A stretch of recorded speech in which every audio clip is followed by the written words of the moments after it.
Fake HOA scratched my truck door. Surveillance footage cost them thousands.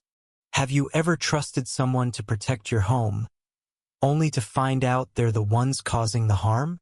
In the quiet cul-de-sac of Willow Creek, where neatly trimmed hedges and pristine mailboxes screamed suburban pride, Marcus Thompson thought he'd found his slice of the American dream. His black Ford F-150, his pride and joy, gleamed in the driveway of his new townhome. But that dream soured fast when he woke up one morning to a vicious, foot-long scratch marring the driver's side door. The jagged scar wasn't an accident, it was deliberate, a wound carved with spite. Marcus's gut churned. Who would do this? And why? The answer, he'd soon discover, lay closer to home than he ever imagined, buried in the heart of the very homeowners association he trusted to keep the neighborhood safe. Marcus wasn't one to let things slide. A mechanic by trade, he'd worked hard for every bolt on that truck, and the scratch felt like a personal attack. He reported the vandalism to the Willow Creek HOA board, expecting swift action. The board president, Karen Whitaker, a woman with a smile as sharp as a razor and a reputation for ruling the neighborhood with an iron grip, promised to investigate. "We take these matters seriously," she cooed at the community meeting, her eyes scanning the room like a hawk. "We'll get to the bottom of this." But days turned into weeks, and no updates came. Marcus's calls to the HOA office were met with vague excuses. "We're looking into it," or "the cameras didn't catch anything." Suspicion gnawed at him. Something wasn't right. The truth began to unravel when Marcus decided to take matters into his own hands. He'd installed a discreet dashcam in his truck months earlier, a habit from his days living in a rougher part of town.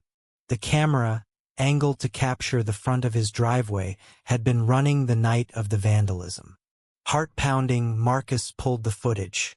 The grainy video revealed a figure in a dark hoodie creeping toward his truck under the cover of night. The figure paused, looked around, and then dragged a key across the door with deliberate malice. The hoodie slipped just enough to reveal a familiar face. Karen Whitaker herself. Marcus's jaw dropped. The HOA president, the woman who preached community values and fined residents for untrimmed lawns, was the vandal. But why? The twist came when Marcus shared the footage with his neighbor, Jamal, a retired cop who'd always been skeptical of the HOA's tight control. Jamal leaned back in his chair, stroking his chin. "You didn't hear this from me," he said, voice low. "But Karen's been skimming dues for years. Word is, she's been funneling money into her own accounts, calling it maintenance fees. Your truck? It's not the first. She's been targeting anyone who asks too many questions about the budget." Marcus's blood boiled. He'd attended a meeting a month earlier, pressing Karen about why the community pool was still closed despite record-high dues. Had his questions painted a target on his truck? The confrontation was electric. Marcus didn't go straight to the policy, wanted answers first. At the next HOA meeting, the room buzzed with tension. Karen stood at the podium, her usual air of authority unshaken, lecturing about mailbox uniformity. Marcus waited, his phone loaded with the damning footage. When she opened the floor for comments, he stood, his voice steady but laced with fury. "Karen, care to explain why you were caught on my dashcam keying my truck?" The room froze. Gasps rippled through the crowd. Karen's face drained of color, her mouth opening and closing like a fish out of water. "That's absurd," she sputtered. "You're making this up." Marcus didn't flinch. He connected his phone to the community center's projector, and the grainy footage played for all to see. Karen's hooded figure, the glint of the key, the deliberate scratch, it was undeniable. Whispers turned to shouts. "She's been fleecing us," one resident yelled. "My car was scratched last year," another chimed in. The room erupted into chaos as neighbors connected the dots, realizing Karen's reign of petty vandalism had targeted anyone who challenged her. Jamal stepped forward, his cop instincts kicking in, and revealed he'd been quietly collecting complaints about missing funds. "I've got emails," he said, holding up a folder. "Residents who questioned the budget got hit with fines or property damage. It's a pattern." Karen's empire crumbled in real time. She tried to deflect, claiming the footage was doctored, but the crowd wasn't buying it. One resident, a young lawyer named Sarah, stood up, her voice cutting through the noise. "This is criminal behavior," she declared. "Vandalism, embezzlement, Karen, you're done." Sarah had been an unexpected ally, having moved in just weeks earlier but already fed up with the HOA's overreach. Her legal expertise gave the residents a new weapon. Together, they demanded Karen's resignation and voted to turn the footage over to the police. The fallout was swift and brutal.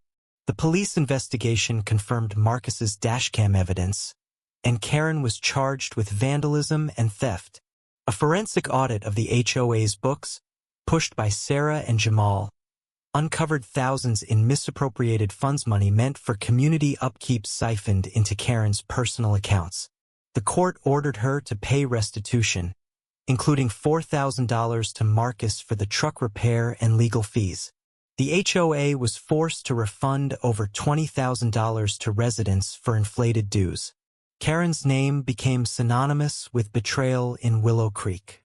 She moved away, her once pristine reputation in tatters, her house sold at a loss to escape the neighbors' glares. Marcus's truck was restored, its door gleaming once more, but the victory was bigger than that.